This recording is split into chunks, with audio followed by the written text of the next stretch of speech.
So this video is for you if you have any sort of autoimmune condition, any sort of digestive problems, if you have anxiety, depression, if you've got any inflammation showing in any different areas of your body, if you've got achy joints, if you've got rheumatoid arthritis, if you've got if you have wheat and gluten in your diet. This is also a very important video to get into, and this video is about leaky gut. If you haven't heard about it, I'll explain why it's the cause of all these things and why these things cause it. So, you all need to know what leaky gut is, so let's get into it. This is a representation just of your intestines. Your intestines are just a tube like this. Your food and your feces should be on the inside, and then you have only one cell thick, which is your epithelial cells. Your gut lining is only one cell thick, and then you have your blood on the outside of that. So that one cell has to do a lot of work. This is a blown up version of that. So as you see here, you have your blood, and then you have your one cell thick here, your epithelial intestinal cells, and then you have your food and your feces on the inside of your intestines. So on this side, on the left, you can see that they all have tight junctions between them, in between these cells, all tight together. So these are functioning correctly. You've got these little fingers on the top, they're known as the villi. What they do, if you think a intestinal lining, say, I'm just example, 10 foot long, by having all them cells along it, you're making 10 foot into 40 foot. So it's making the intestinal lining marginally, well, a hell of a lot bigger, whether it's 4 times bigger or whatever. Basically, what you should have, nice tight junctions, but then when you have too much toxicity in your body, which so many of us do have, you actually end up with what we've got showing on this side, where you actually get leaky and inflamed intestinal lining, and where, so instead of tight junctions, you get gaps in it like that. These gaps are not good to have in your intestines, because obviously what you're supposed to be having on the inside of your intestines and keeping on the inside, like microorganisms, other different toxins, food particles that haven't been digested yet, by having them gaps in between there, these undigested food particles, microorganisms and stuff, like parasites, bacteria, can get into your blood. And that's not a very good thing to be happening in your body. So we'll explain with gluten, this one like here, because a lot of people have got gluten intolerances. And basically, so yeah, too much toxin in the body, you get inflammation in that intestinal lining, get leaky gut. These undigested proteins known as gluten sneak through into the blood, and then when they're in the blood, the immune system's like, what's this? There's an intruder in there. It sees the gluten, creates inflammation to protect the body from this intruder, which is really just undigested food that shouldn't be in there. So then you create an inflammatory response in your body, and then every time you eat gluten from there on out, your body's like, well, this tries to attack me, I remember this, so it creates inflammation to protect itself from this known intruder. And that can happen with all food intolerances, and that's why you get food intolerances, because same whether it's gluten or a big bit of broccoli or anything, if it passes through that compromised intestinal lining and gets into the blood in an undigested state, it's going to create a lot of problems. It's going to spark that immune response and create inflammation in your body. So that's where you get all your food intolerances from. A lot of people come to me, they're like, oh, I was intolerant to gluten, dairy and all that, so I cut them out and I replaced it with other stuff, and then 3 or 4 months down the line, maybe a year or so down the line, they end up intolerant to all the stuff that they replaced it with in their diets. And that is because, just like I said, leaky gut, it allows them undigested food particles to get in and create them problems. Another thing that can happen when you've got leaky gut is obviously malabsorption. If these intestinal epithelial cells are inflamed and damaged, they're not going to be absorbing the nutrients correctly.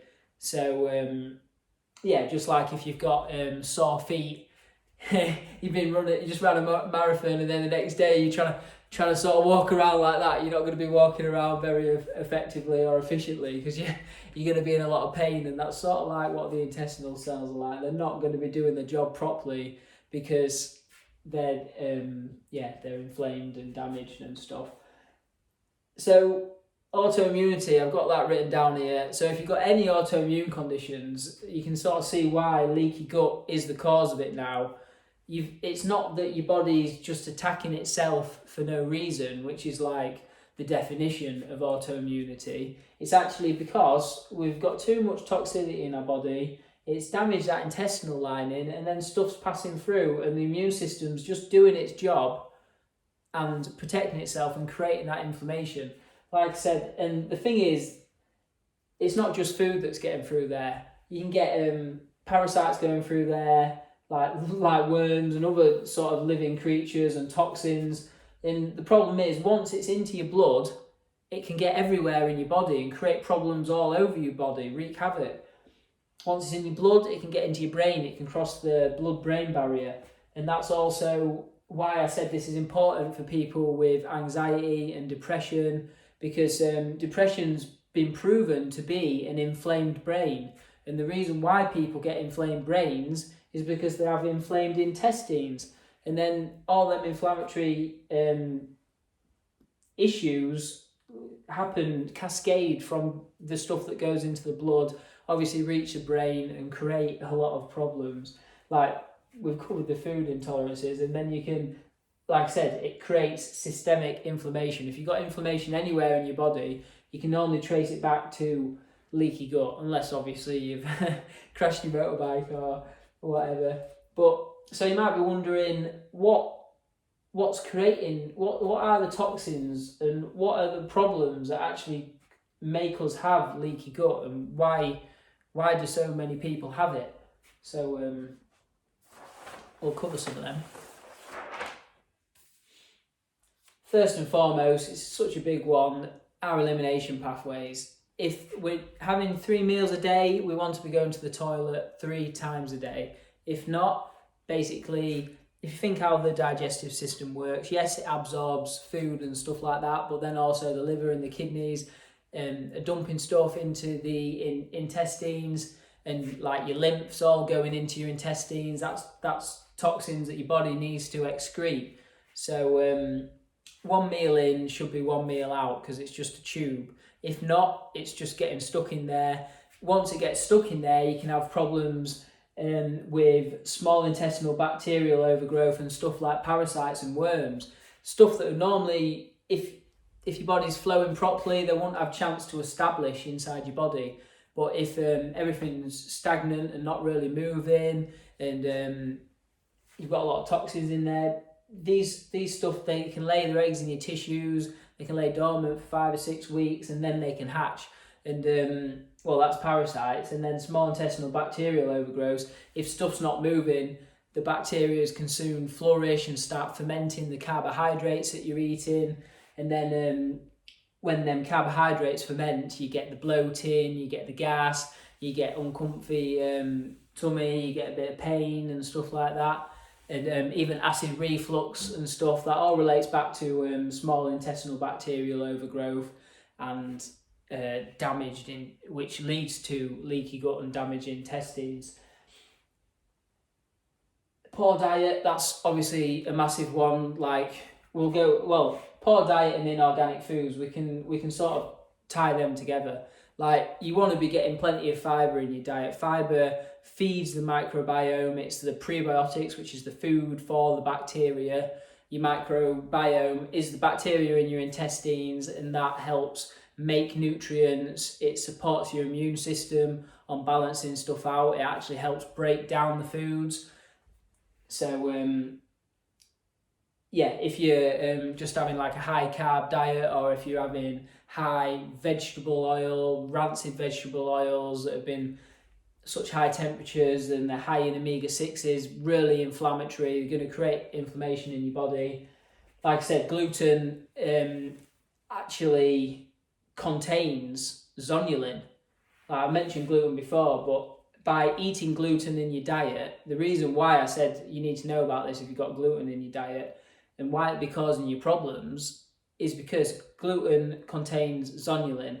Zonulin, as soon as it gets to the intestines, it creates that permeable gut lining where you get that gap in the intestines, and then you get the cascade of problems that I was mentioning about. So even people without celiac or gluten intolerance, everybody that has gluten gets that permeable intestinal lining. So that's why you need to know about that. And if you've got inflammation, if you've got depression, anxiety, if you've got other autoimmune conditions, digestive problems, you want to be cutting out gluten as a minimum. That's like a good basic standard to have.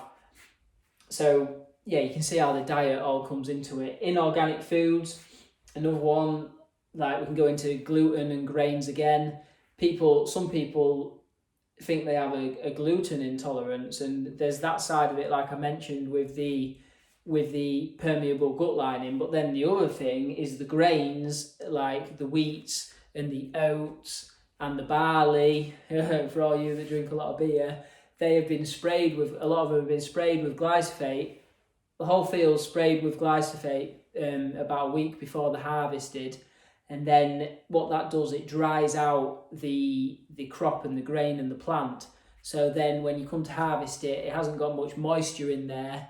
So then once it goes into the barn, it doesn't get mouldy and stuff like that. And also when farmers come to sell the grain on, when it's got a lower moisture content, they get more money for it. So that's why they spray the glyphosate on it. It just helps them get consistent money for the big gamble that they do with putting stuff in the fields.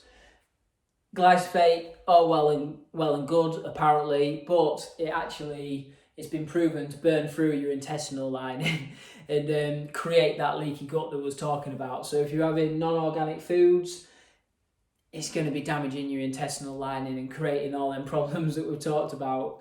That's why leaky gut's so important, and just going organic is worth spending extra 10-20 pence on some certain whole foods or whatever, just to make sure you're not getting them chemicals inside your body and creating this leaky gut.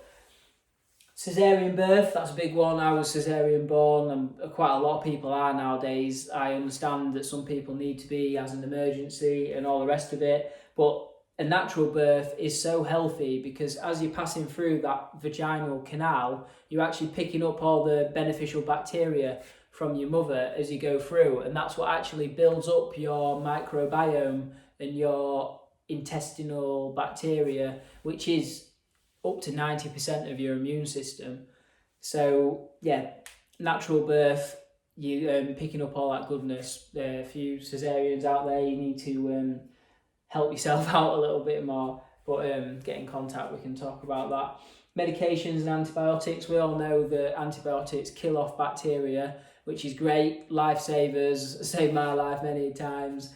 But the problem is we don't introduce probiotics back in. Many of us don't have probiotics in our diet in general. So then the bad bacteria can flourish. So that's like antibiotics are great. We want to make sure we're re-establishing the probiotics. And the thing is, if you get rid of all that good bacteria and all the bad bacteria, and you just leave it, we're not putting good bacteria in, what's going to flourish? The bad bacteria. And that's when it leads to stuff like the small intestinal bacterial overgrowth, like we spoke about before. So it all, you can see how it all ties in together. Hopefully that's given you a bit more of an insight on what leaky gut is and how it creates a lot of today's problems. So once you're aware of leaky gut and you realise that the toxicities that's causing it, hopefully it'll empower you to take your health into your own hands and deal with it accordingly. Obviously, get in touch with me. I'm happy to help you with anything and explain this, but leaky gut, now you know what it is.